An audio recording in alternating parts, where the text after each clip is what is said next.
자, 오늘 로마서 13장 8절에서 10절 말씀을 통해서 하나님께서 우리 각자와 또 우리 교회에, 우리 공동체에 주시는 말씀이 무엇인지 한번 새겨보고자 합니다. 오늘 말씀은 우리 그리스도인 각자가 그리스도인을 향해서 주님께서 우리에게 주시는 우리 기독교 안에서는 가장 큰 가르침이라고 할 수 있습니다. 바로 사랑에 대한 말씀입니다. 여러분, 우리가 이제 입버릇처럼 우리는 그리스도인입니다, 예수 믿는 사람입니다 라고 그렇게 얘기를 합니다. 그리스도인이라고 하는 이 말의 혹시 유래를 알고 계십니까? 영어로 이제 크리스찬이라고 하는데, 이 그리스도인이라는 말에는 그리스도라고 하는 말이 담겨져 있습니다. 말 그대로 예수 그리스도를 좇아 사는 사람, 예수 그리스도 안에 속해 있는 사람이라는 뜻입니다. 이 말이 맨 처음에 시작된 곳은 안디옥이라고 하는 도시였습니다. 사도행전 11장 26절을 보게 되면 안디옥이라고 하는 이방 땅에서 예수님의 제자들이 주님의 복음을 증거하고 있는데, 이 사람들의 행동을 보고 그 지역에 있는 사람들이 그들을 가리켜 그리스도인이야, 쟤들은 그리스도에 속한 사람들이야 라고 그렇게 불렀습니다. 그런데 이 그리스도인이라는 말이 본래 그렇게 좋은 호칭은 아니었습니다.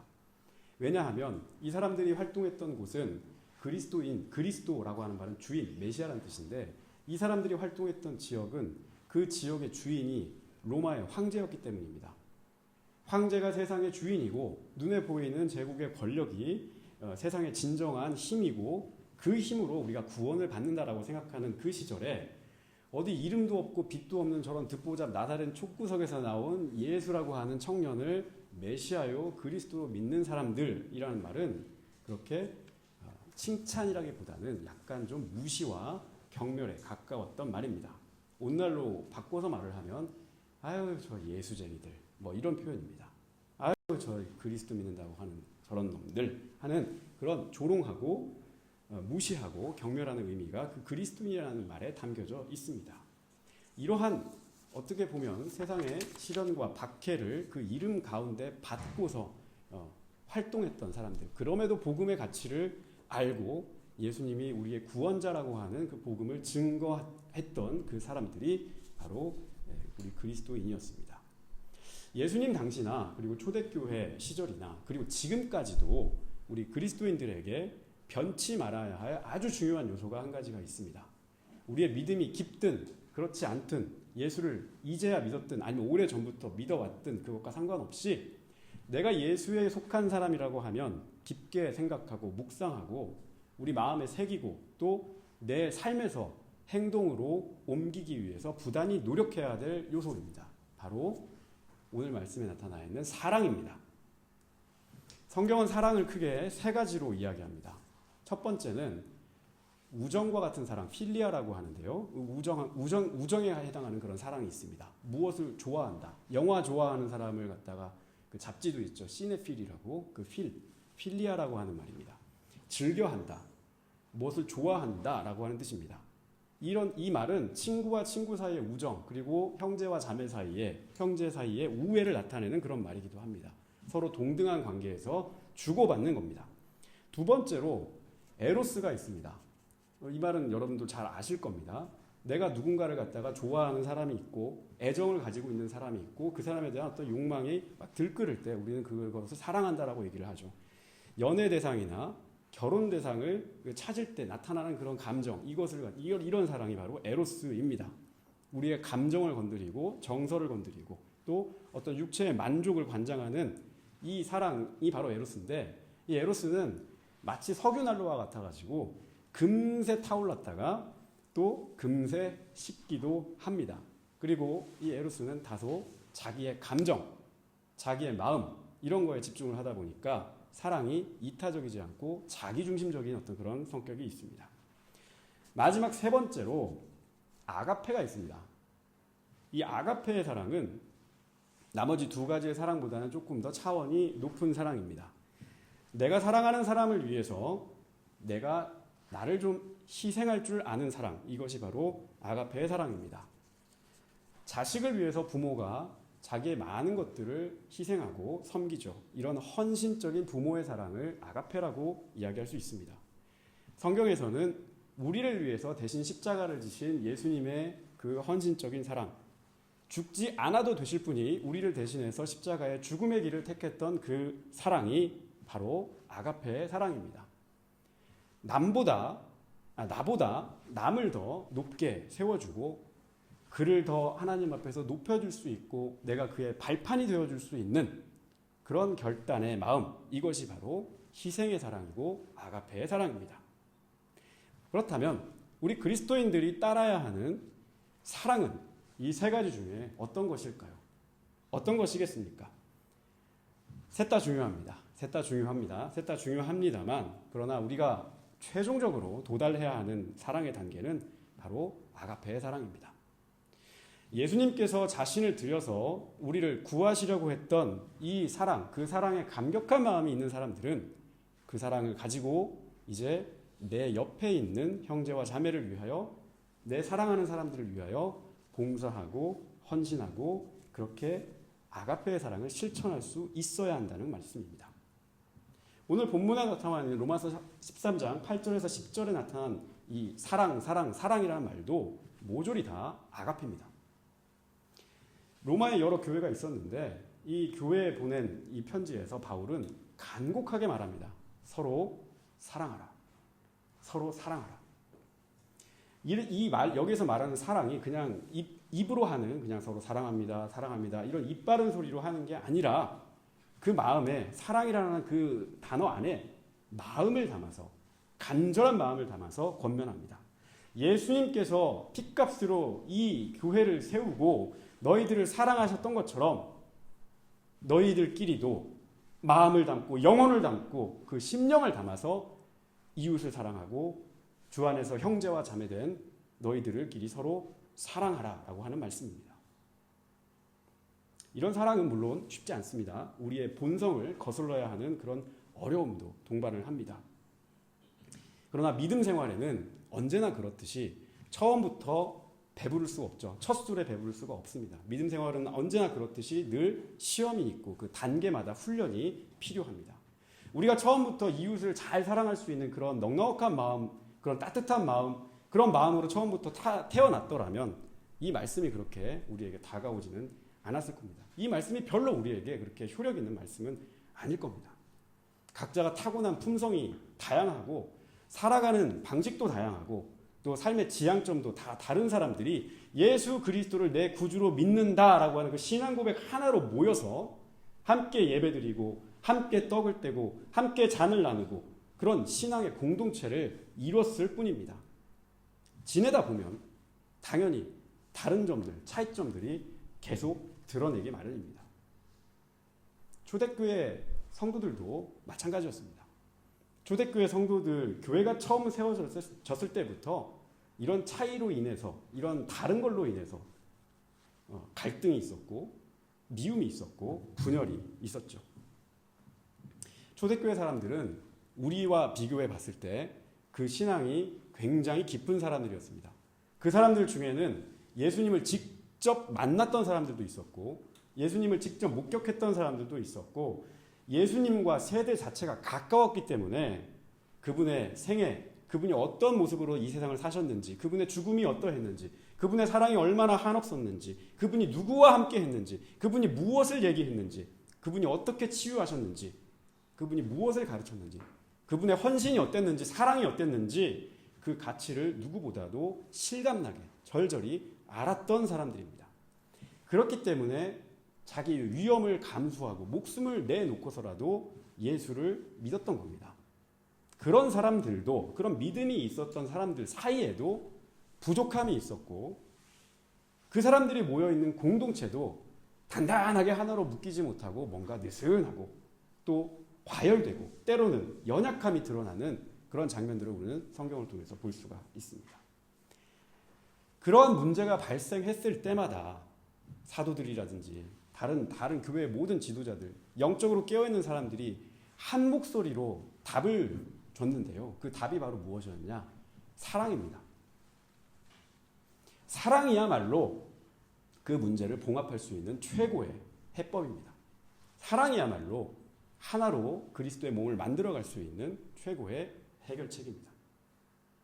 우리 주 예수를 믿고 그분을 가장 가까이에서 닮아갈 수 있는 그 삶이란 무엇인가?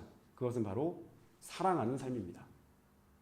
그 예수를 함께 믿고 함께 고백하고 서로 지지해주고 서로의 뒷받침이 되어주고 받침대가 되어주고 그렇게 서로를 지탱하고 살아가는 그 믿음의 공동체를 이루는 일에 가장 중요한 열매가 무엇이냐?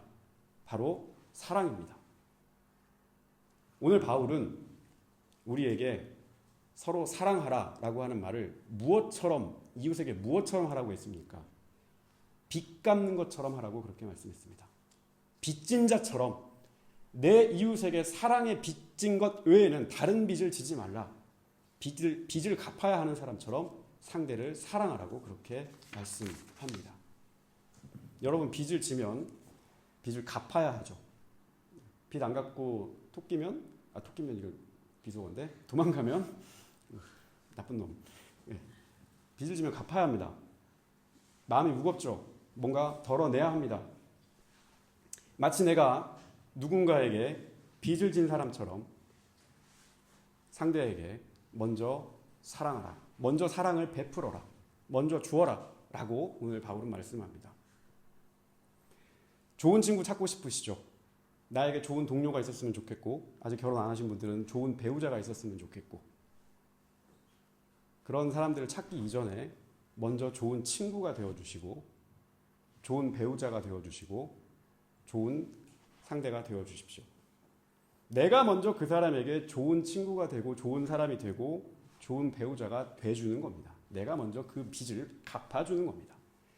마치 그 사람에게 갚아야 할 빚이 있는 그런 모습처럼 내가 먼저 능동적으로 적극적으로 갚는 모습을 보이는 일이 오늘 바울이 우리에게 얘기하는 사랑의 빚입니다. 그리고 바울은 또 말씀합니다.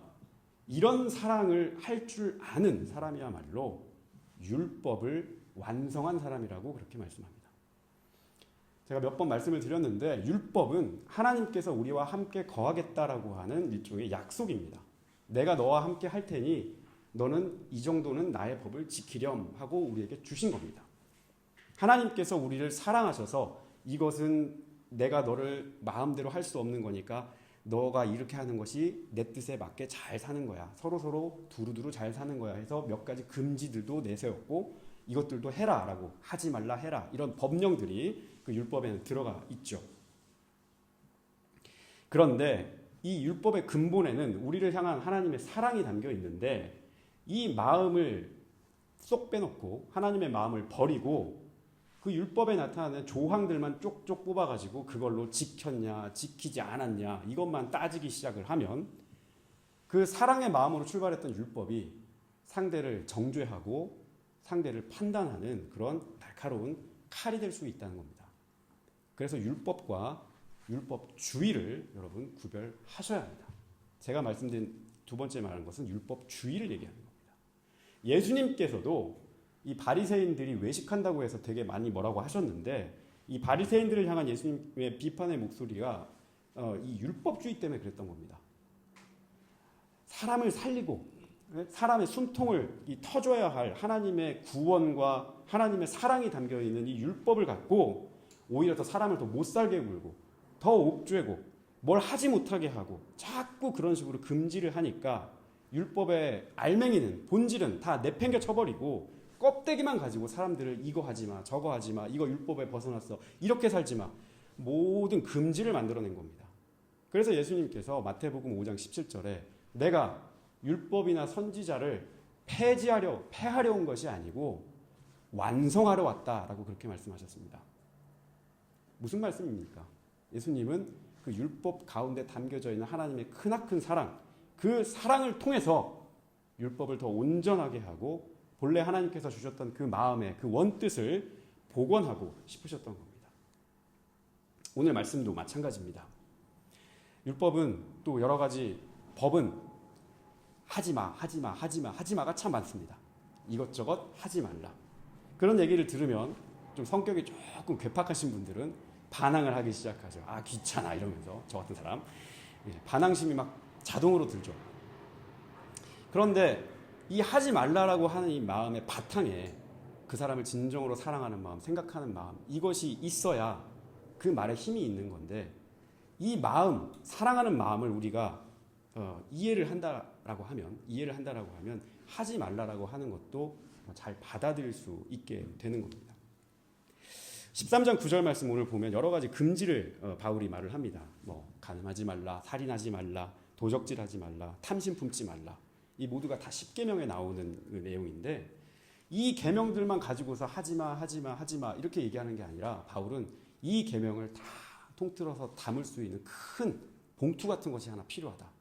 그 봉투에 이 하지 말라라고 하는 계명을 다 담으면 그 계명이 살 수 있다, 완성할 수 있다, 하나의 묶어낼 수 있다 말씀합니다.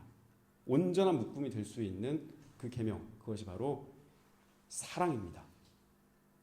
13장 9절 말씀에 내 이웃을 내 자신과 같이 사랑하라고 하는 그 말씀에서 이 모든 것이 다 완성됐다라고 그렇게 바울은 말을 합니다. 성도 여러분, 하나님을 사랑하십니까? 여러분 하나님을 얼마만큼 사랑하십니까? 제가 이렇게 물어보면 보통 대답들을 다 잘 못하시죠. 하나님을 얼마만큼 사랑하는지 우리 각자 잘 모릅니다. 거꾸로 물어보겠습니다. 하나님을 사랑하는 만큼 여러분들은 여러분들의 이웃을 사랑하고 계십니까? 얼마만큼 사랑하고 계십니까? 성경은 하나님을 사랑하라, 그와 더불어서 내 이웃을 내 몸처럼 사랑하라 하고 두 가지를 묶어서 우리에게 말씀하셨습니다. 하나님과 우리 사이에 이 수직적인 관계의 사랑이 존재한다면 보이지 않는 하나님을 사랑하는 얼마나 사랑하는지를 증명하는 방법 중에 하나가 내 이웃과 얼마만큼 사랑을 나누고 있는가, 이 수평적인 관계에서 이루어지는 사랑, 이것을 통해서 하나님을 얼마만큼 사랑하는지를 알 수가 있습니다. 물론 우리 각자가 아까도 말씀을 드렸다시피 인격의 한계가 있고 신앙의 한계가 있습니다. 우리 다 부족한 사람들입니다. 그렇기 때문에 매 순간마다 사랑할 수 없고 모두를 사랑하기도 쉽지는 않습니다. 모두가 뭐 성자가 될 수도 없고 모두가 다 예수처럼 살아가기도 쉽지 않습니다. 하지만 신앙에는 우리가 달려가야 할 표대가 있고 원칙이라는 게 있습니다. 그것을 바라보면서 오늘도 나를 갈고 닦고 주님과 가까워지려고 우리가 끊임없이 훈련하고 끊임없이 노력하면서 주님께로 가까이 다가가는 그런 신앙의 훈련이 우리에게 필요합니다. 그런 사람들이 우리 그리스도인들이 돼야 되지 않나라고 그렇게 생각을 합니다. 바깥으로 눈을 잠깐 돌려보면 이 세상, 지금 현재 살아가고 있는 세상으로 눈을 잠깐 돌려보면 요즘 인터넷이라든지 이런 거 뭐 뉴스 같은 거 보게 되면 정말 서로 좀 이렇게 살기가 좀 이렇게 강한 것 같아요. 이편 저편으로 이렇게 갈라가지고 서로 너무 이렇게 좀 불필요하고 과하게 싸우는 것 같다는 생각이 듭니다. 특히 이제 그 정치 분야에서 그런 부분들이 참 많고요. 정치에서만 그렇게 싸우면 참 좋은데 그게 아니라 사람들이 그 싸우는 방식을 일상생활에까지도 이렇게 딱 끌고 와가지고 마치 이쪽 저쪽이 이제 집단적인 열병이 걸린 것처럼 그렇게 마치 집단 열병이 전염병처럼 퍼진 것 같습니다. 상대를 이해하려고 하지 않고 상대를 악마화하려고 하고 그렇게 해서 낙인 찍고 제거해야 되고 그런 마음의 편견이라든지 증오심 같은 것이 참 뿌리가 많이 깊어졌다는 생각이 듭니다. 또 교회 안에서도 누가 더 영적으로 깨끗하냐 그렇지 않느냐 이걸 두고도 옥신각신 말이 많습니다. 모두 다 영적인 일종의 결벽증 같은 게 걸린 사람들이 많아가지고 다른 사람의 결점 하나, 다른 사람의 부족한 거 하나 이런 것들을 막 물고 늘어져서 거기에서 이익을 뜯고 뭐 이런 사람들이 좀 많아진 것 같지 않나 이런 생각들이 듭니다. 남을 이해하고 품어주고 사랑하고 섬겨주고 하는 이런 가치들을 가르쳐야 하는 이 교회에서 오히려 지적하고 흠결을 뜯고 물고 뜯고 그러면서 자기 가치를 올리는 그런 좀 말도 안 되는 그런 일들이 심심치 않게 벌어지는 것 같습니다. 신앙을 고백하는 공동체이든 한 사회든 그리고 우리가 몸담고 있는 가족 공동체든 사람이 모여 살아가는 세상에서는 반드시 필요한 덕목이 있는데 그 중에 중요한 덕목이 바로 헌신입니다. 누군가가 더 자기의 몸을 들이지 않으면 그 공동체는 이기적인 공동체로 그냥 서로 섬처럼 연결되지 않고 흩어지고 맙니다. 헌신이 필요하고 그 헌신에 준한 봉사가 필요합니다. 그리고 희생할 줄 알아야 합니다. 이것이 뒷받침이 돼야 그 공동체가 건강하게 설 수 있습니다. 그리고 그렇게 하는 사람에 대한 우리의 존중과 감사가 서로 오가야 합니다. 이러한 가치들을 소중하게 여길 줄 모르고 사람을 그냥 이용하고 버리고 이 사람 조금 저기 한 것 같으니까 최대한 써서 땡겼다가 나중에 필요 없으면 물건 버리듯이 내팽겨 쳐버리고 그러면서 자기 이익만 극대화하고 그렇게 이기적이고 계산적인 심보로 살아가려고 하는 게 우리 현대인들의 자연스럽게 자리 잡은 현대인들의 심리인 것 같습니다. 이것이 인격이 되어버리고 이것이 삶의 방법이 되어버리면 참 큰 문제라는 생각이 듭니다.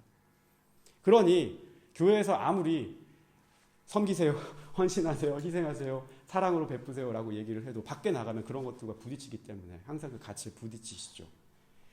목사님 하는 설교는 그냥 설교고요. 예수님 하는 말씀은 그냥 말씀이고요. 세상은 그렇지 않아요. 만만치가 않아요. 라고 그렇게 말씀들도 하시죠.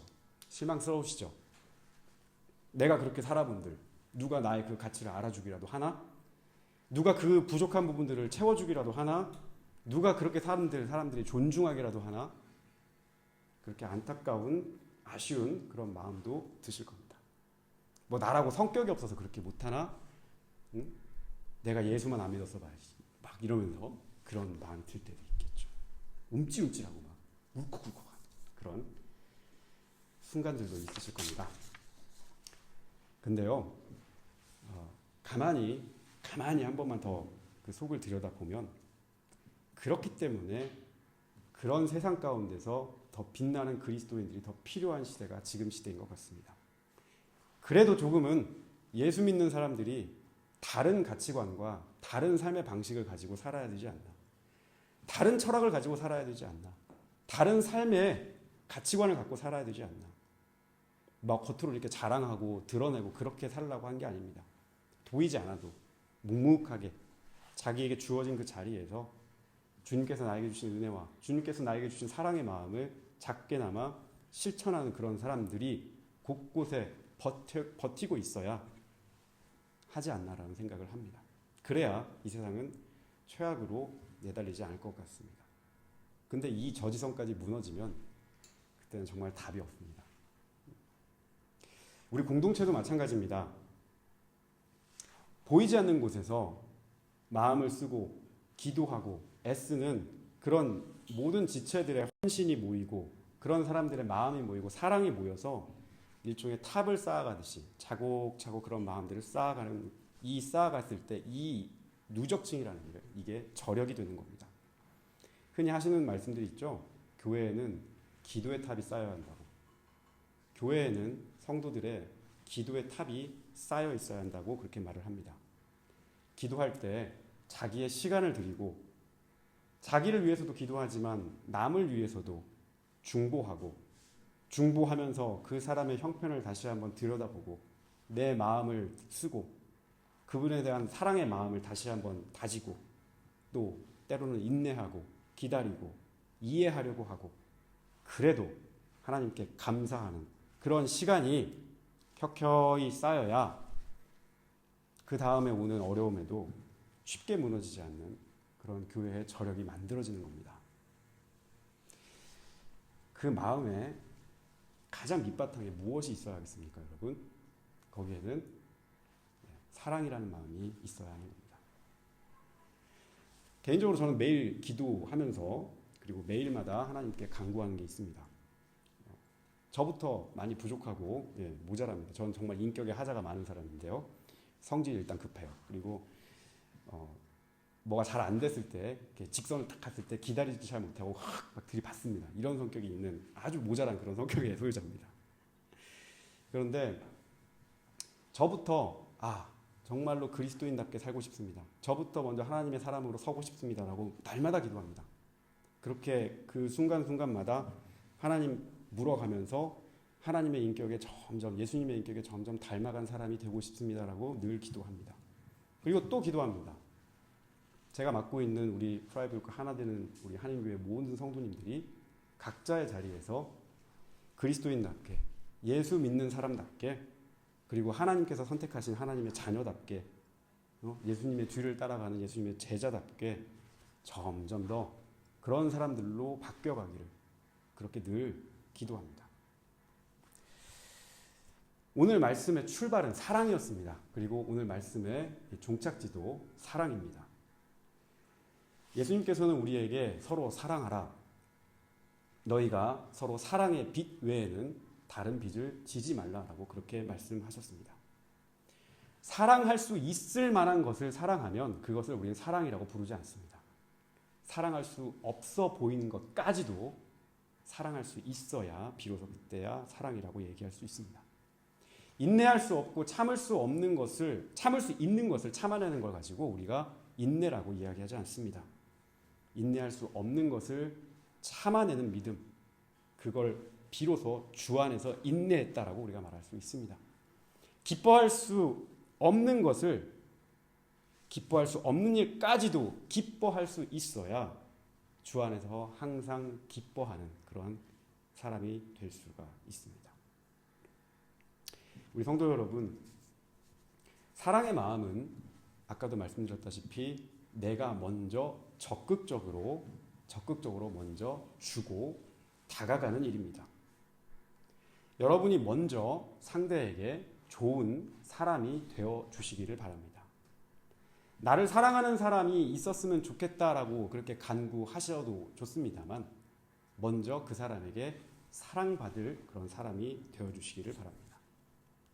내 고난과 고초를 함께 감당할 수 있는 그런 사람을 찾는 것도 좋지만 내가 함께 짊어질 수 있는 사람이 될 수 있도록 먼저 기도하시기를 바랍니다. 좋은 배우자 찾고 좋은 애인 찾고 좋은 친구 찾는 거 좋습니다. 그러나 내가 먼저 그에게 좋은 배우자가 되어주고 좋은 연인이 되어주고 좋은 친구가 되어주시기를 바랍니다. 하나님 앞에서도 마찬가지입니다. 하나님께서 내게 더 많은 은혜를 주시고 복을 내리시지만 그와 별도로 하나님께 고백하시기를 바랍니다. 내가 먼저 하나님 주님의 복된 자녀가 되기를 소원합니다. 내가 먼저 하나님의 자녀답게 하나님의 제자답게 살아갈 수 있기를 바랍니다. 그렇게 결단하고 이번 한 주를 살아갈 수 있기를 바랍니다. 그렇게 살 수 있도록 주님께서 나에게 힘을 달라고 주님께 간구하시기를 바랍니다. 모쪼록 우리 성도님들 이번 한 주 살아가는 곳곳마다 이 말씀을 통하여서 사랑의 마음을 실천하고 사랑의 빚을 갚아나가는, 그럼으로써 그리스도인의 향기를 물씬 풍기는 그런 한 주간의 삶이 될 수 있기를 주님의 이름으로 부탁드리겠습니다.